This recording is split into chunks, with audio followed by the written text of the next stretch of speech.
Hello student, welcome to my online classes.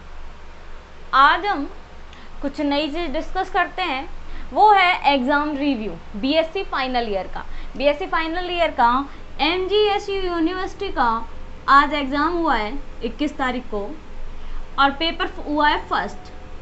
ठीक है, paper first है, तो मैं आपको इसका लेटेस्ट पैटर्न बताऊंगी। पेपर फर्स्ट का लेटेस्ट पैटर्न बताऊंगी।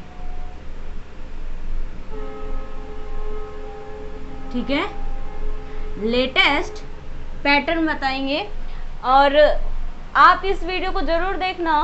रीज़न है कि बीएससी फाइनल ईयर में जो अब नए स्टूडेंट आए हैं उनको एक तो एग्ज़ाम का रिव्यू मिल जाएगा, और कि किस तरीके से एग्ज़ाम आ रहा है और किस तरीके के क्वेश्चन पूछे जा रहे हैं, और दूसरा जिन्होंने पेपर आज दिया है बीएससी फाइनल ईयर का, उनका एक प्रकार का एनालिसिस हो जाएगा। पेपर कोई टफ नहीं था, एकदम इजी पेपर था, और अगर स्टूडेंट अगर स्टडी करके जाता है तो आराम से उस चीज़ को क्लियर कर लेता है। तो इस पेपर को, आज के इस टॉपिक को जो हमारा है एग्ज़ाम रिव्यू, इसको आपको देखना इम्पॉर्टेंट है, और मैं आपको बताऊंगी कि किस तरीके से पेपर आए हैं और किस तरीके से सॉल्व आउट आपको करने हैं। मेन इम्पॉर्टेंट चीज़ यही होती है, स्टडी आप इतना कितनी भी कर लो, लेकिन अगर आपकी एग्ज़ाम प्रैक्टिस नहीं है कि पेपर हम कैसे सॉल्व आउट करें, या पेपर में हम उस चीज़ को जो नहीं आ रहा उसको छोड़ें या कुछ लिखें, वो सारी चीज़ें अगर नहीं आती तो आप पेपर नहीं कर पाओगे, और पेपर नहीं कर पाओगे तो इसी वजह से हमारे परसेंटेज डिक्रीज होते हैं और हमारे नंबर घटते हैं। तो फर्स्ट थिंग यही है कि आपको एग्ज़ाम पैटर्न एक बार ज़रूर देखना है। मैंने कई तरीके के देखिए, ये एमजीएसयू का है और पेपर नंबर फर्स्ट है, तो मैं बताती हूँ आपको।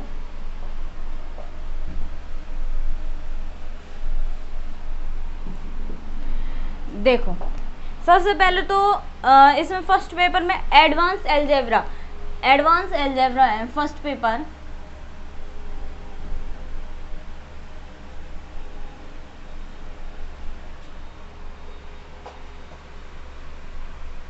एडवांस एलजेब्रा, एडवांस एलजेब्रा में कौन कौन सी बुक्स हैं? एक तो लीनियर एलजेब्रा, दूसरी है रिंग थ्योरी। ठीक है, रिंग थ्योरी और लीनियर एलजेब्रा। इसमें देखिए पेपर होता है टोटल 66 नंबर का, और 3 घंटे का टाइम होता है। टाइम आपका होता है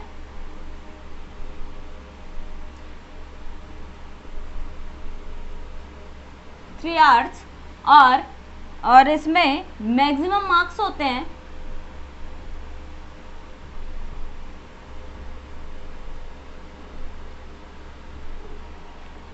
66। मैक्सिमम मार्क्स कितने होते हैं? 66। ये देखिए, ये जो आज मैं पेपर बता रही हूँ, ये बीएससी फाइनल ईयर में जो अब न्यू स्टूडेंट आए हैं जिन्होंने एडमिशन लिया है, उनके लिए एकदम लेटेस्ट पैटर्न है, इसलिए मैंने सोचा कि आपके लिए बना दूँ, ताकि आपको है ना एक बार थोड़ा माइंड सेट हो जाए कि हाँ किस तरीके से क्वेश्चन लास्ट ईयर आए हैं तो हम किस तरीके से पढ़ें, और आपको स्टडी करने में काफ़ी बेनिफिट मिलेगा इस वीडियो से। अब देखिए, टाइम है 3 आवर्स और मैक्सिमम मार्क्स है 66, लेकिन कोरोना के टाइम में, कोरोना काल में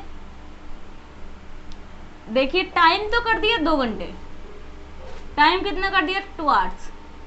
ठीक है, और नंबर का कोई अभी डिस्कस नहीं है।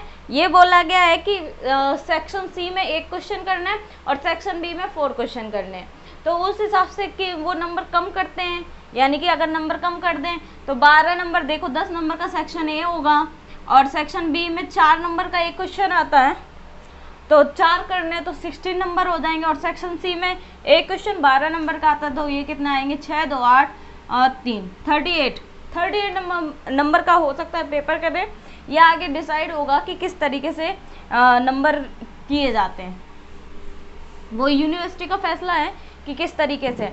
और ये पेपर मेरे पास जो है ये पहले से ही छपा हुआ है, पहले जो चलता था, मतलब जिस हिसाब से होना था उसी टाइप का पेपर आया, बट इसमें केवल आपके जो परमिशन लेटर है उसमें लिख के आया कि इसमें 1-1 क्वेश्चन कम करना है और आपको क्या कितना करना है। अब देखिए टाइम, ये सब चीजें मैंने आपको बता दी। टाइम हो गया था 2 घंटे का। अब देखो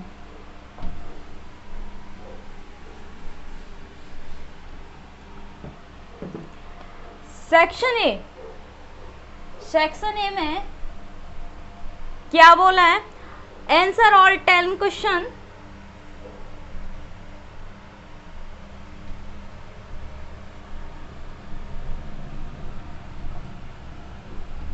answer all 10 questions, answer limit भी दे रखे 50 वर्ड्स।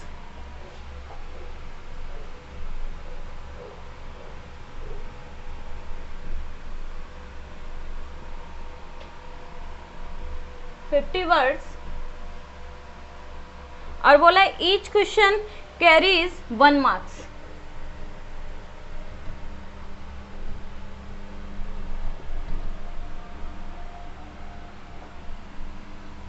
Carries 1 marks. तो कितने नंबर के हो गए, 1 नंबर का एक क्वेश्चन है तो A1 मल्टीप्लाई 10 इक्वल 10। और सेक्शन बी देखिए, इसमें है आंसर ऑल 5 क्वेश्चन,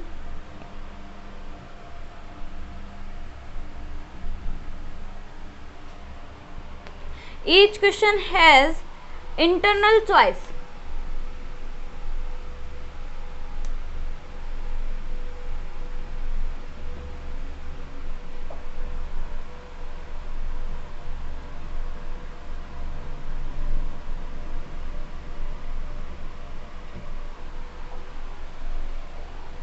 आंसर है,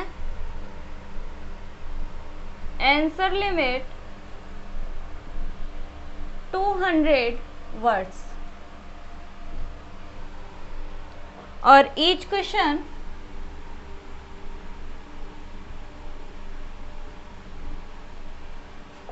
कैरीज 4 मार्क्स।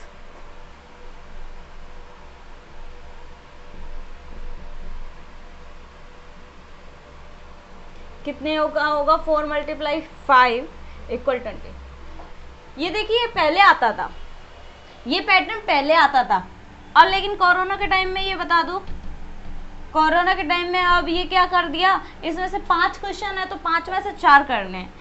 अटेम्प्ट एनी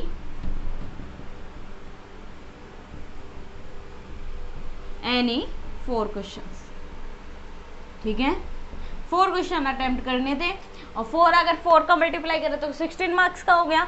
अब देखिए section C,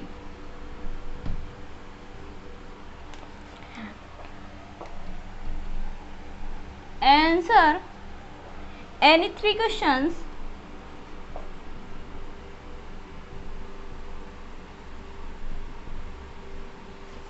questions out of 5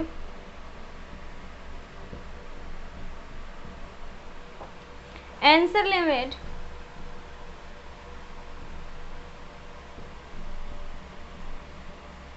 500 words,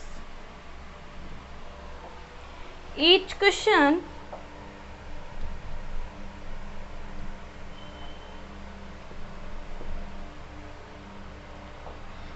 carries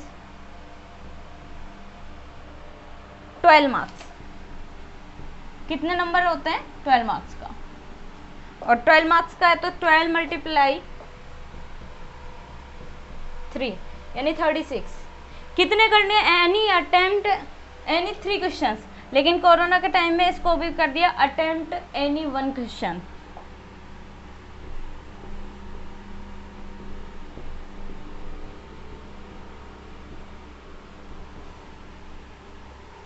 any 1 question,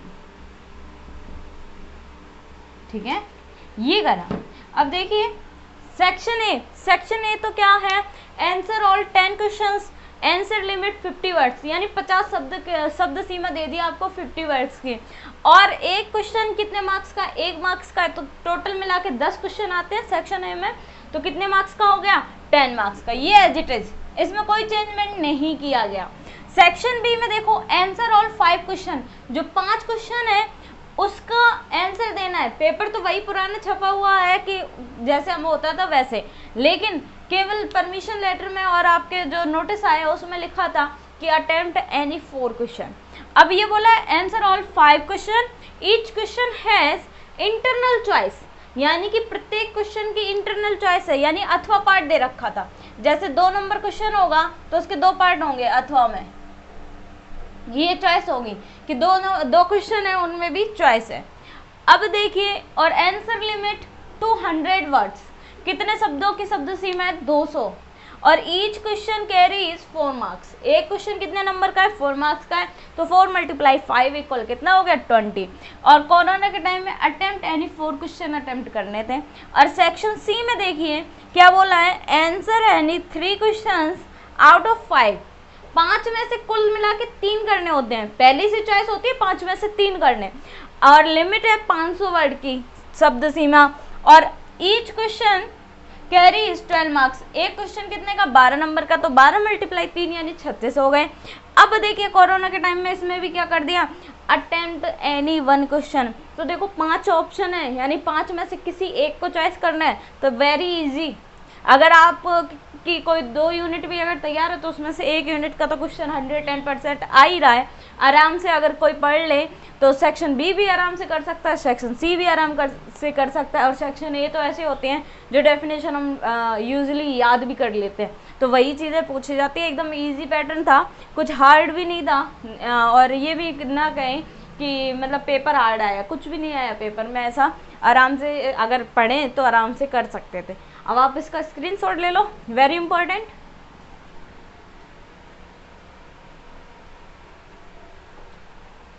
अब देखो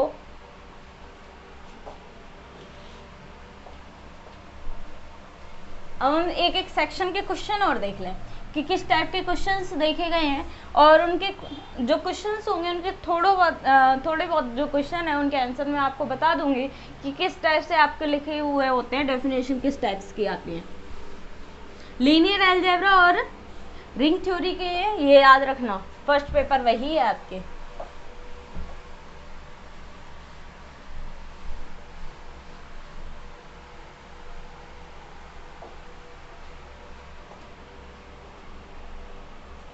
अब देखिए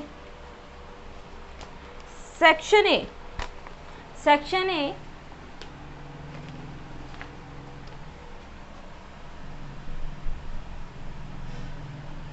सेक्शन ए में फर्स्ट नंबर क्वेश्चन है, उसका फर्स्ट पार्ट ये बोला है define integral domain, define integral domain, और हिंदी में मैं बताऊं तो ये बोला है पूर्णांकीय प्रांत परिभाषित कीजिए।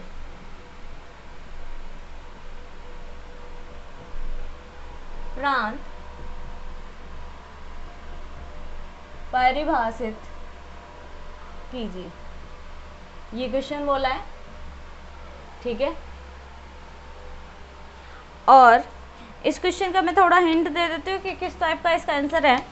तो इंटीग्रल डोमेन होता है a ring D is said to be an integral domain. इसका सॉल्यूशन और बता देते हूँ। A ring D is said to be an integral domain if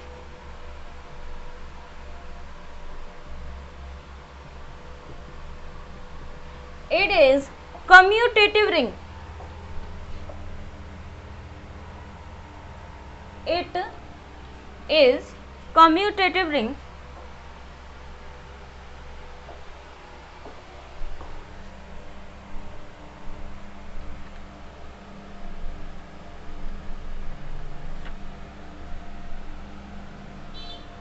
without unity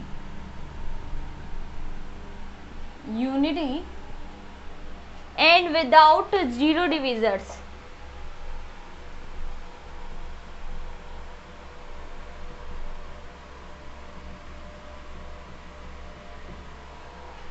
इस टाइप के आंसर है। ठीक है, डेफिनेशन है, देखिए डेफिनेशन है, आप डेफिनेशन याद कर सकते हो और इनको आगे आप अपने हिसाब से आगे बढ़ा के लिख सकते हो। क्या बोला है, define integral domain, a ring D is said to be an integral domain, it is a commutative हो और कम्यूटेटिव रिंग हो विद यूनिटी के साथ में, एंड विदाउट जीरो डिविजर्स, यानी कि भाजको रहित हो, शून्य भाजको रहित हो, यही डेफिनेशन थी। और अगर मेन चीज़ यही है कि with unity and without zero divisors, तो उस रिंग को हम क्या कहते हैं, इंटीग्रल डोमेन कहते हैं। अब देखिए अगला क्वेश्चन है हमारे पास,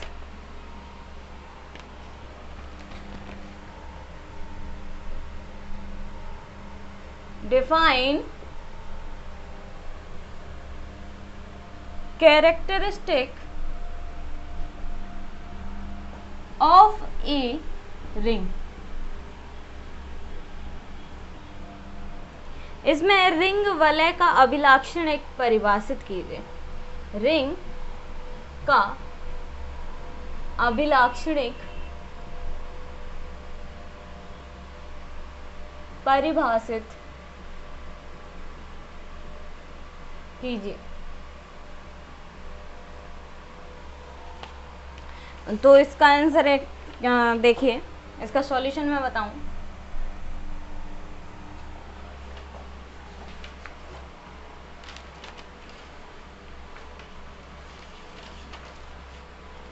देखिए सॉल्यूशन इसका करते हैं हम। Characteristic of a ring, let R, plus, cross be a ring if there exists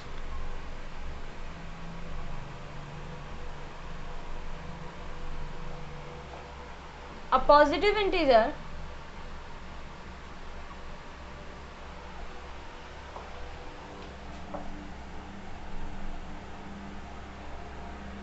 n such that NA equal 0 for all A belongs to R, then R is said to be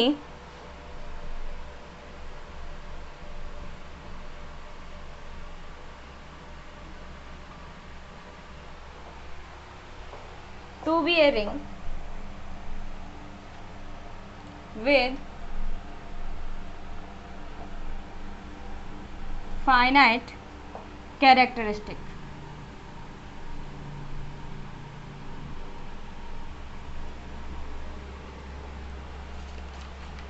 क्या बोला है कि let R plus comma cross एक ring कहलाती है, if there exist. तो R plus comma cross एक ring है और आपको याद रखना है कि यदि वहाँ एग्जिस्ट करे n इक्वल 0, बस बाकी की कंडीशन आप लिख सकते हो कि A जानते ही हो R का एलिमेंट होगा, क्योंकि R ही दे रखा है फील्ड या रिंग का है, और R क्या कहलाई, कैरेक्टरिस्टिक ऑफ ए रिंग।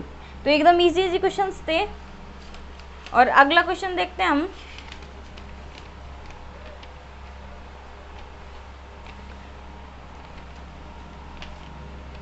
अगला क्वेश्चन है डिफाइन प्रिंसिपल आइडियल।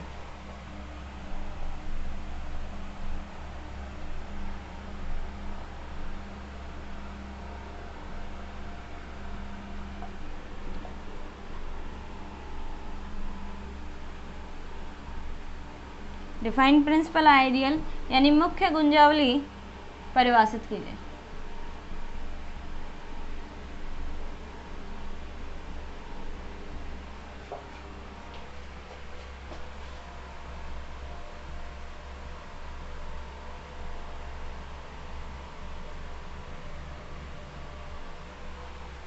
अब देखिए प्रिंसिपल आइडियल एकदम इजी डेफिनेशन है, an ideal I of a ring.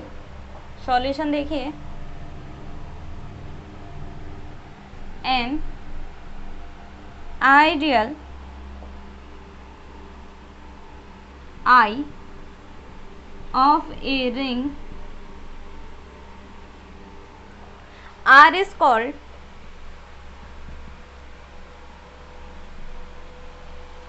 A principal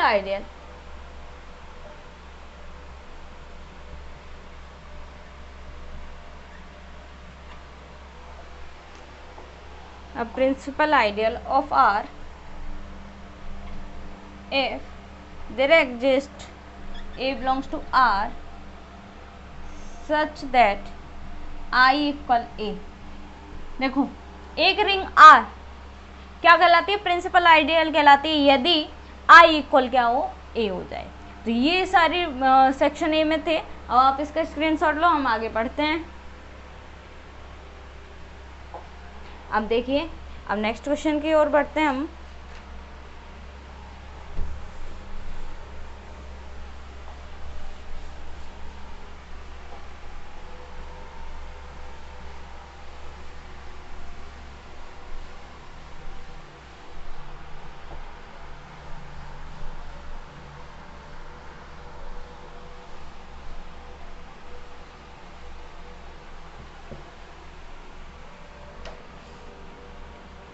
अगला क्वेश्चन है define Euclidean ring.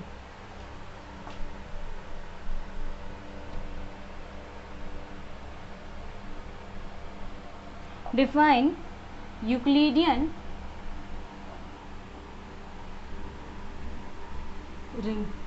Euclidean ring को डिफाइन करो। तो यूक्लिडियन रिंग के डिफाइन करने की डेफिनेशन ये होती है कि देखिए ये बोला जाता है a commutative ring R without zero divisors is called a commutative ring R without zero divisors is called Euclidean ring।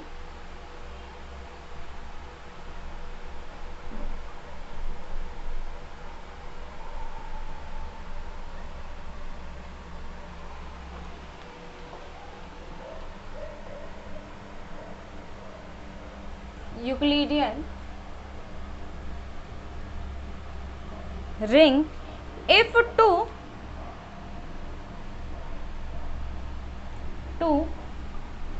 every non-zero element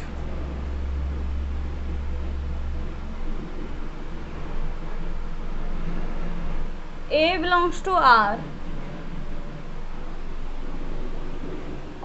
A belongs to R and non-negative, और कंडीशन होती है non negative integers DA, non negative integers DA की property होती है। देखिए पहली होती है DA implies DA equal 0 implies A equal 0। इसी तरह दूसरी कंडीशन होती है फॉर ये AB is greater than equal DA। Third condition होती है इसमें A equal BQ plus R। इस टाइप की होती है यूक्लिडियन रिंग। और वेक्टर स्पेस अगला है डिफाइन है वेक्टर स्पेस, तो ये आप पढ़ चुके होंगे। Define a vector space. तो वेक्टर स्पेस कोई भी स्पेस वेक्टर स्पेस कब होती है? जब कुछ वो प्रॉपर्टीज फॉलो करे। तो कुछ properties let F plus and dot is a field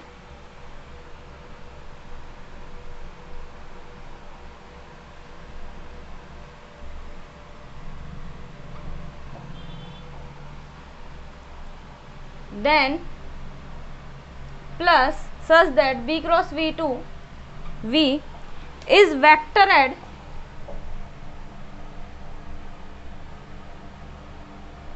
and scalar multiplication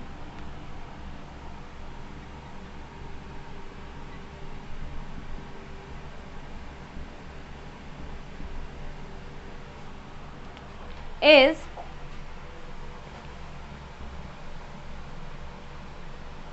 dot के लिए F क्रॉस V2 V। ये तो V क्रॉस V से V में है और ये F क्रॉस V से V में। तो पहली प्रॉपर्टी है इसमें V1 लिखते हैं। V plus is commutative V2 है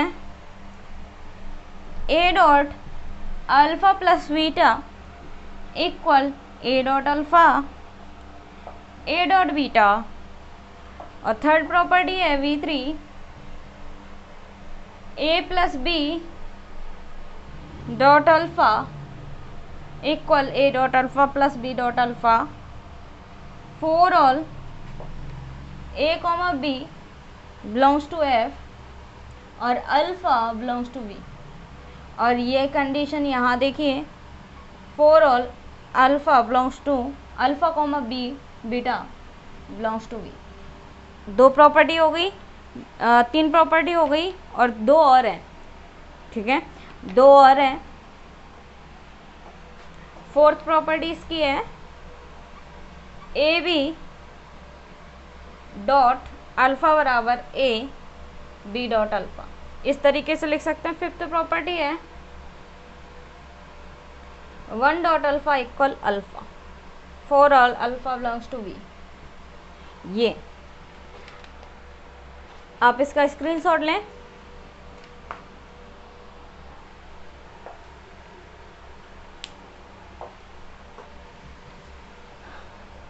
पांच क्वेश्चन हो गए, और क्वेश्चन बता देती हूँ मैं। सेक्शन ए आपको समझा देती हूँ कि किस तरीके से आपको सॉल्व करके आना होता है। अगर आपने किसी भी क्वेश्चन की हिंट याद कर रखी है कि इसमें ये मैथमेटिकल रूप है, तो आप बाकी की डेफिनेशन खुद लिख सकते हो, क्योंकि जो थ्योरेटिकल पार्ट होता है उसमें वही होता है। वी एक वेक्टर स्पेस है, एफ फील्ड है, अल्फा जो स्केलर क्वांटिटीज होंगी वो फील्ड में करेंगी वेरी, आगे की वेक्टर में करेंगी, तो इस टाइप के वही क्वेश्चंस होते हैं। अब अगला क्वेश्चन है 6th number, prove that the set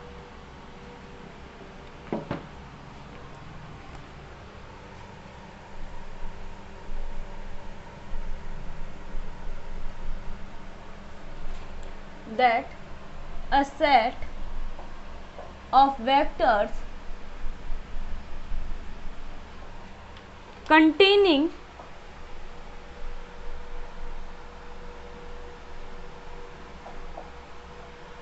at least one zero vector is linear dependent.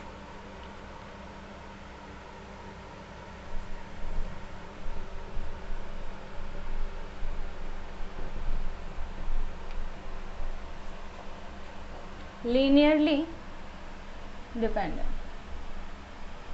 तो इसमें कुछ वेक्टर्स होते हैं, उनको हम इस टाइप से सॉल्व आउट करते हैं, यानी कि वेक्टर्स की फॉर्म में one dot alpha one plus zero alpha two up to zero alpha n equal zero, linearly show कर लेते हैं, लीनियर डिपेंडेंट। ये आप पढ़ोगे, आगे आएगा, अच्छा टॉपिक है ये।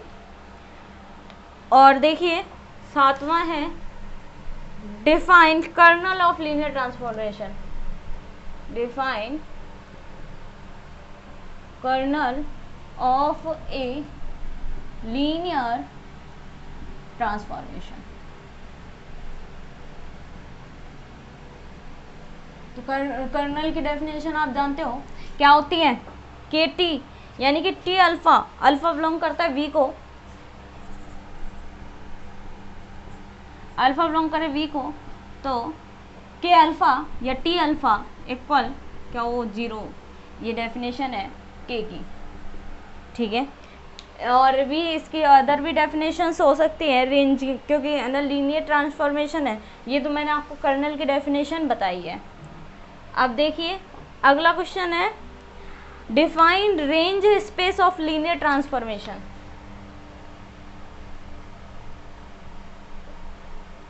Define range space of linear transformation।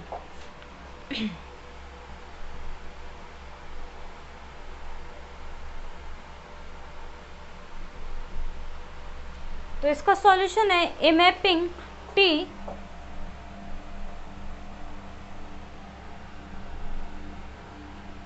Mapping T such that V to V dash, तो R T equal T alpha oblique alpha belongs to V, या वी डैश भी हो सकता है, और आर टी वी डैश भी लिख सकते हैं, R T contain to V dash, ये वैल्यूज आएंगी। ये तो है लीनियर ट्रांसफॉर्मेशन, इनकी definition, range of space transformation, ये सारी आगे की चीज़ें हैं जो आप आगे पढ़ोगे।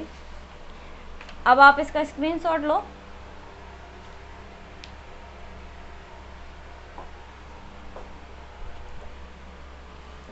अब हम आगे बढ़े।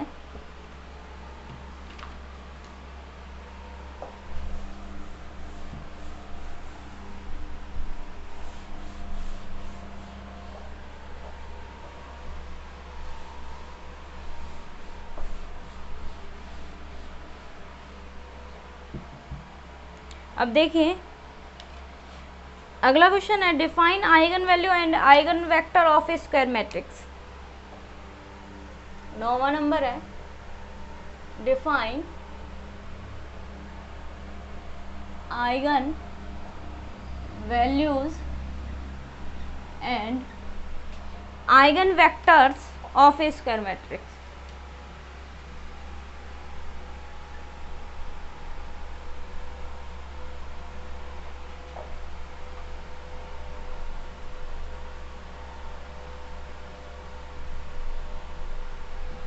आइगन वैल्यू आ रहा है, आइगन वेक्टर डिफाइन करना है, तो डेफिनेशन होती है let V F be A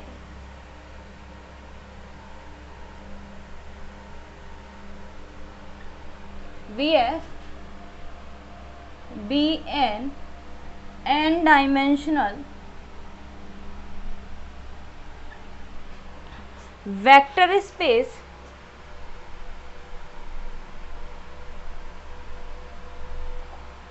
and T be a linear transformation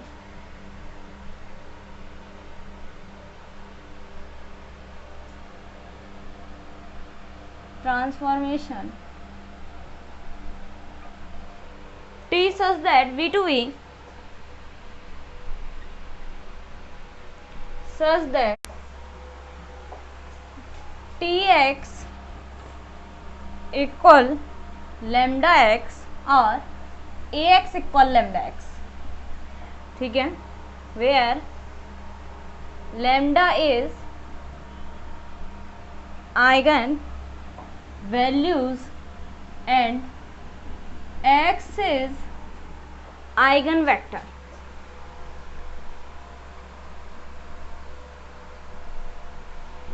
तो ये 9 नंबर एग्जाम्पल है, और 10 नंबर का है डिफाइन सिमिलर मैट्रिक्स। 10 नंबर का है define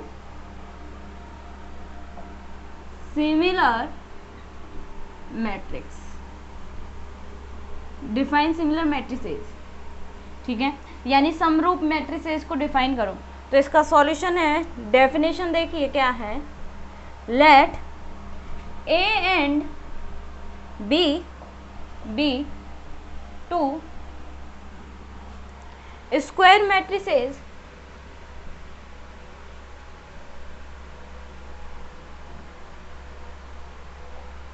of order n cross n over a field F, then the matrix B is said to be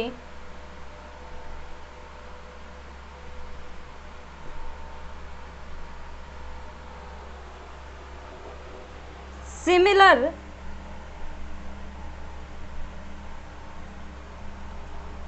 to A if there exists an invertible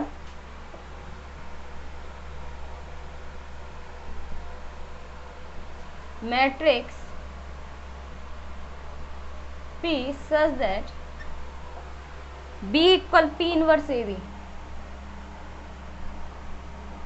AP। तो ये सारे आपके section A के थे, और जो सेक्शन ए के मैंने आपको सॉल्यूशन कराए, अब हम सेक्शन बी की ओर बढ़ेंगे। उनके मैं क्वेश्चंस ही बताऊंगी क्योंकि बड़े हो जाएंगे, ज़्यादा सॉल्यूशन बताऊंगी और आप जैसे जैसे पढ़ते जाओगे तो आपको समझ में आने लगेगा। अब आप इसका स्क्रीनशॉट लें।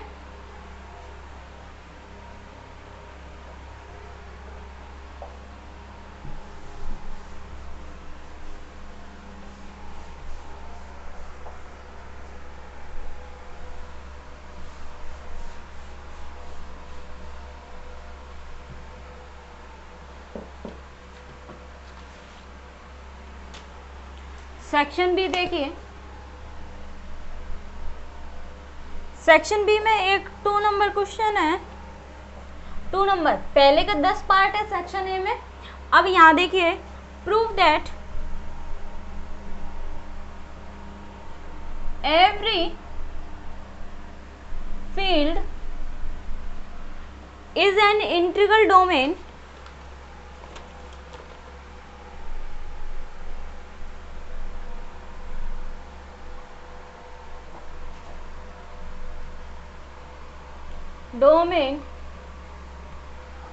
but the converse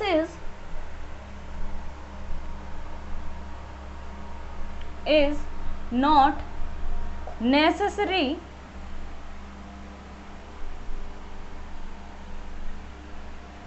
true। एक तो ये क्वेश्चन है और इसके और पार्ट में बोल रखा है दूसरा, prove that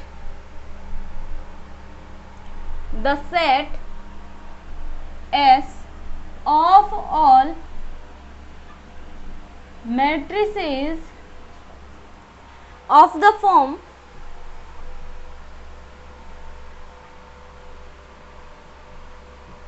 A B 0 C A comma B comma C belongs to Z forms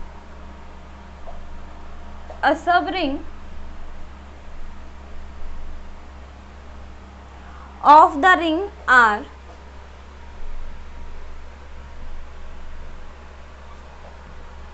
of all 2 multiply 2 matrices over Z। ये क्वेश्चन है। अब हम अगला क्वेश्चन पढ़ते हैं। ये तो 2 नंबर है, 2 नंबर के 2 पार्ट हो गए। पहला, prove that every field is an integral domain but the converse is not necessary true. Prove that the set S of all matrices of the form A B 0 C A comma B comma C belongs to Z forms a subring of the ring R of all 2 by 2 matrices over Z। अब तीसरा क्या कह रहा है, prove that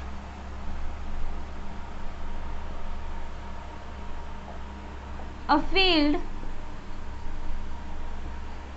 has no proper ideals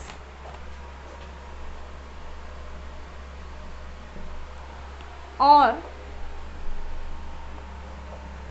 prove that the ring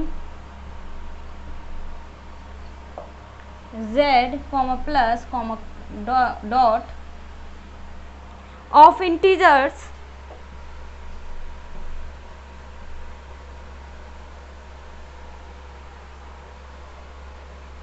is a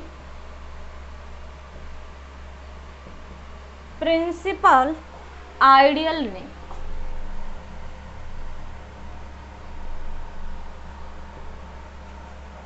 ये question है और part में।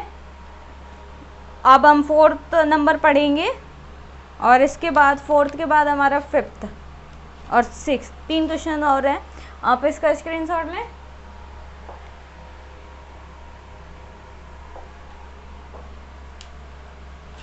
अब देखिए आगे,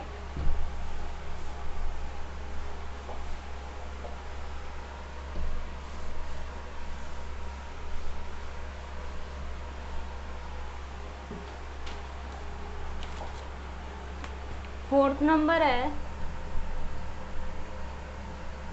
show that the set W equal A, B, C A minus 3B plus 4C equal 0. A, B, C belongs to R of three tuples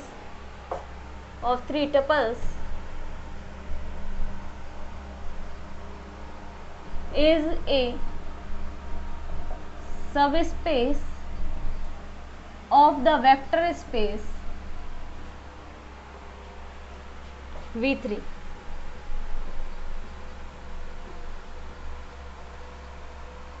V3 R. और part इसका देखो, so that the following vectors of V3 are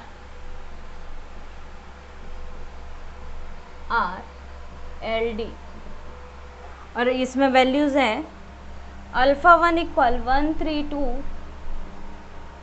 alpha 2 equal 1 -7 -8, alpha 3 equal 2 1 -1.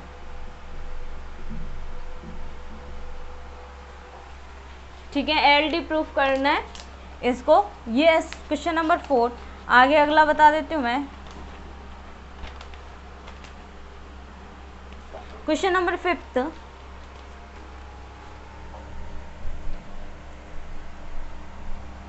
Prove that the kernel of linear transformation is a subspace.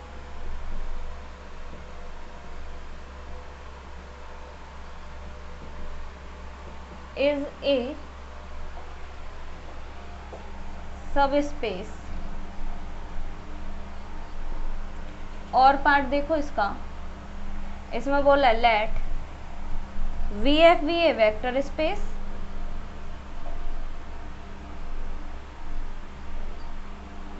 of dimension n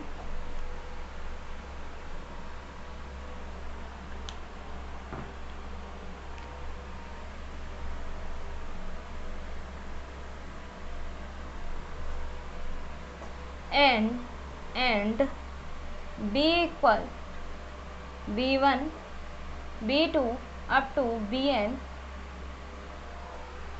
B its basis,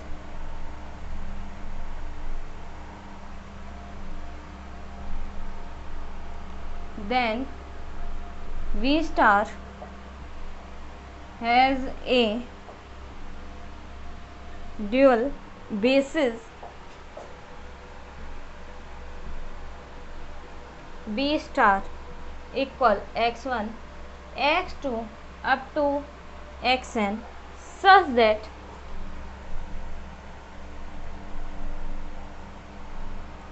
xi bj equal del ij for I, j equal 1 2 up to n.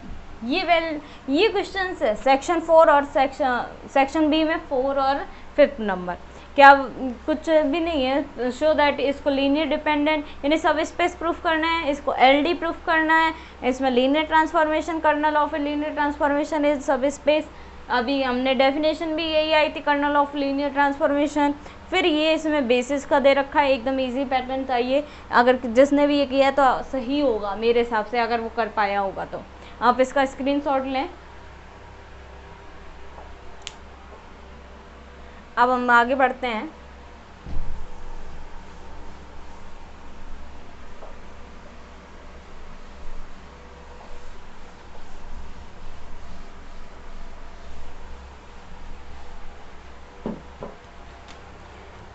Six number question भी देख लीजिए, इसमें क्या है.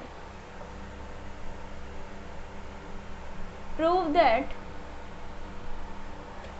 eigenvalues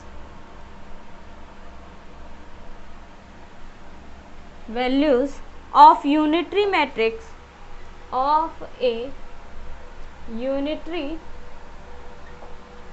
matrix are of unit modulus, prove करना है unit modulus में, ठीक है। Unitary matrix are unit modulus of unit modulus. और पार्ट में इसका क्वेश्चन एकदम इजी था। Show that following matrix A is diagonalizable, diagonalizable, ठीक है। अब सेक्शन सी में 7 नंबर जो क्वेश्चन था वो था ए पार्ट उसका, prove that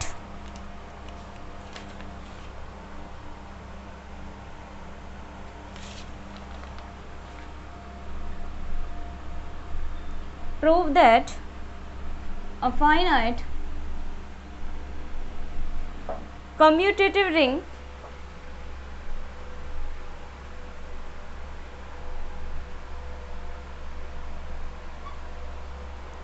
without zero divisors is a field.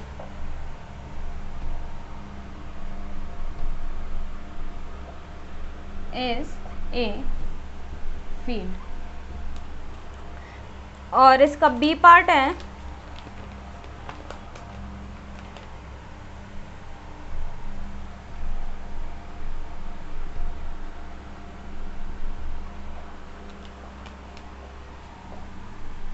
necessary and sufficient condition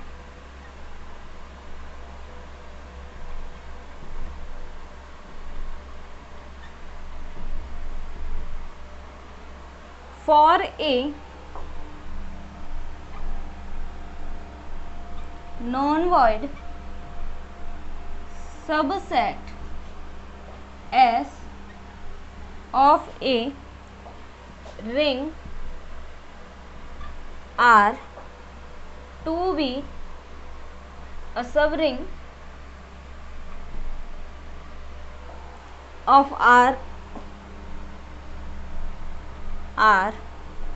A belongs to S, B belongs to S, that implies A minus B belongs to S और A B belongs to S, ये ठीक है। अब आप इसका screenshot लो, फिर हम आगे अगले क्वेश्चन की ओर बढ़ते हैं सेक्शन सी में। अब देखिए 8 नंबर क्वेश्चन देखते हैं सेक्शन सी में।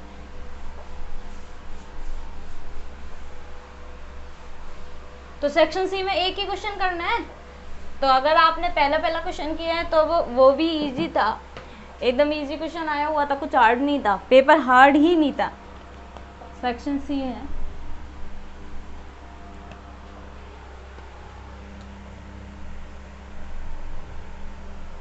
if I1 and I2 are two ideals of a ring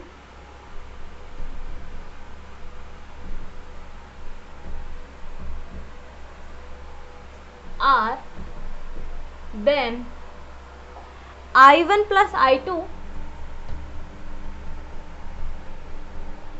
equal A plus B, A belongs to I1, B belongs to I2 is an ideal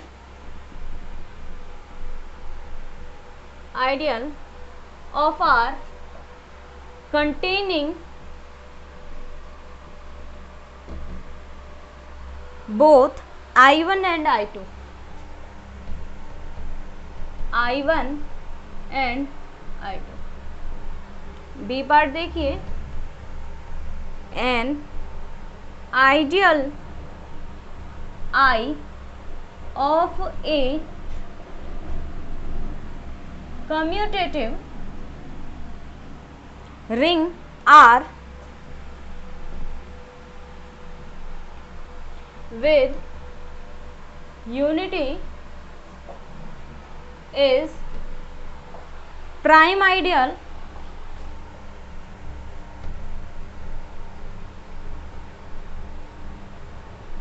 if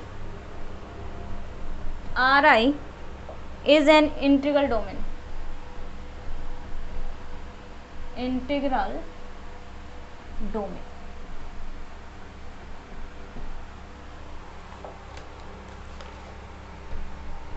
nine का ए part देखिए, if VF is a vector space and S equal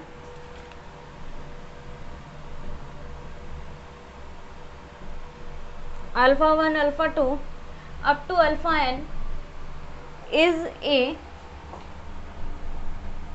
subset of V of some non-zero vectors of V, then S is LT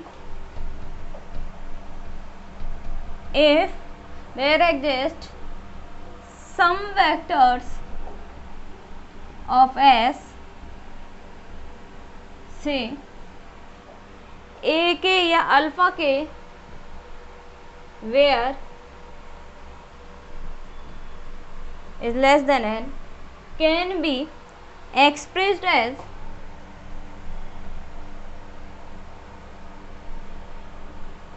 as a LC of preceding ones.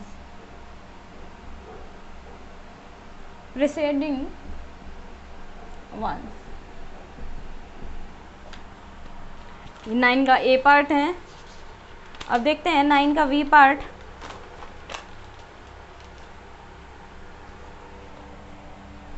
B part है, if W B ए सब space, W A क्या कह रहा है, सब space कह रहा है। आगे बोला है of a finite dimension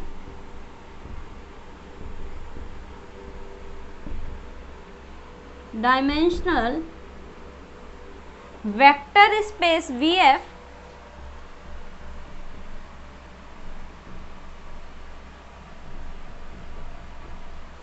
then dimension V upon W equal dimension V minus dimension W। ये है 9 नंबर। अब आप इसका स्क्रीनशॉट लें, हम आगे पढ़ेंगे।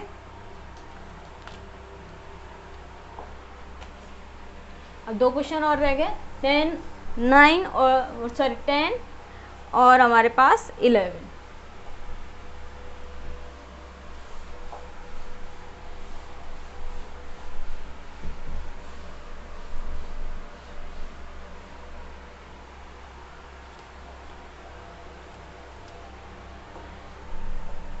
टेन का ए पार्ट है, if T is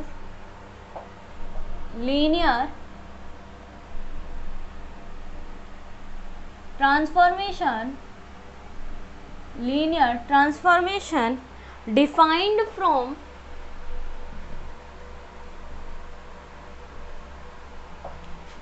a vector space VF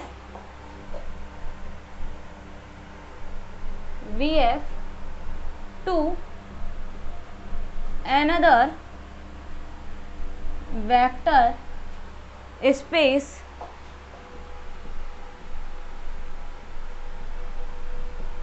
V dash F, where VF is finite dimensional,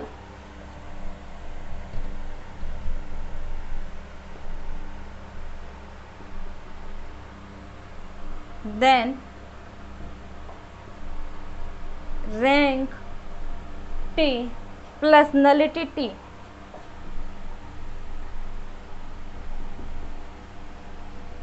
equal dimension V।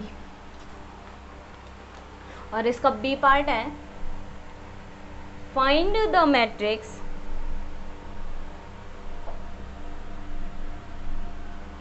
of a linear transformation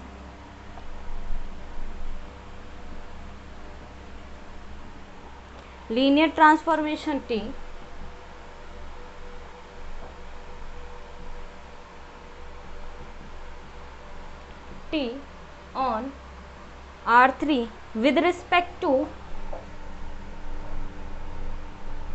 the basis B defined as T x1 x2 x3 equal x1 plus x2 plus x3 comma minus x1 minus x2 minus 4x3 और 2x1 minus x3 ये है। अब देखिए 11 number और question और बताती हूँ मैं। 11 का ए है find the eigen values and corresponding eigen vector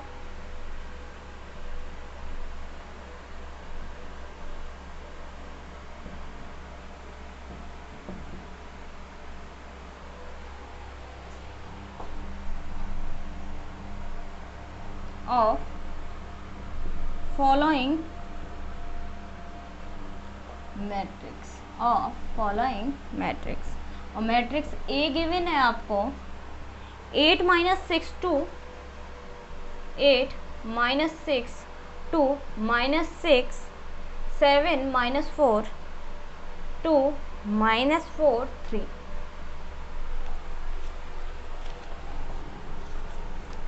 B है find the minimal polynomial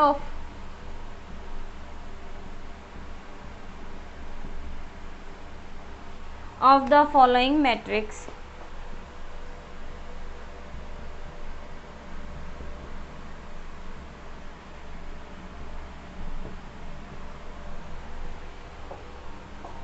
A equal 2 1 0 0 0 2 0 0 0 0 1 1 0 0 minus 2 4 ये हो गया 11 नंबर क्वेश्चन। तो अगर 11 भी अगर आप कर लेते ना आइगन वैल्यू आइगन वेक्टर एकदम इजी होता, सबसे इजी 1 0 0 0 1 0 इस तरीके के बेसिस मान लेते हैं और उसके बाद सॉल्व करते हैं। और फिर ये पॉलिनोमियल मिनिमल पॉलिनोमियल निकालना एकदम इजी था। अगर किसी ने 11 नंबर क्वेश्चन किया तो कम चांसेस हैं कि इसमें आपके नंबर कटेंगे, क्योंकि थ्योरेटिकल नहीं है, ये न्यूमेरिकल पार्ट है। तो आज आप इसका पहले स्क्रीनशॉट लें, फिर मैं आगे की चीज़ बताती हूँ।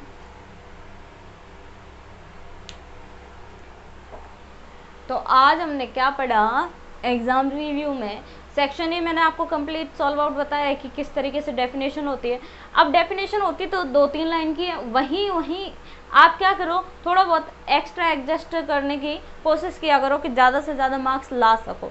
और सेक्शन बी में भी लिमिट होती है, लेकिन आप थोड़ा बहुत तो आगे पीछे लिख सकते हो। और सेक्शन सी में भी कुछ नहीं था, ज़्यादा हार्ड पेपर नहीं था। 3 अगर कोई 3 करने को कहे तो आराम से कोई भी स्टूडेंट कर सकता है, बशर्ते है कि उसने पढ़ा हो कम से कम 3 यूनिट याद हो उसके। तो ये था आज का हमारा एग्ज़ाम रिव्यू।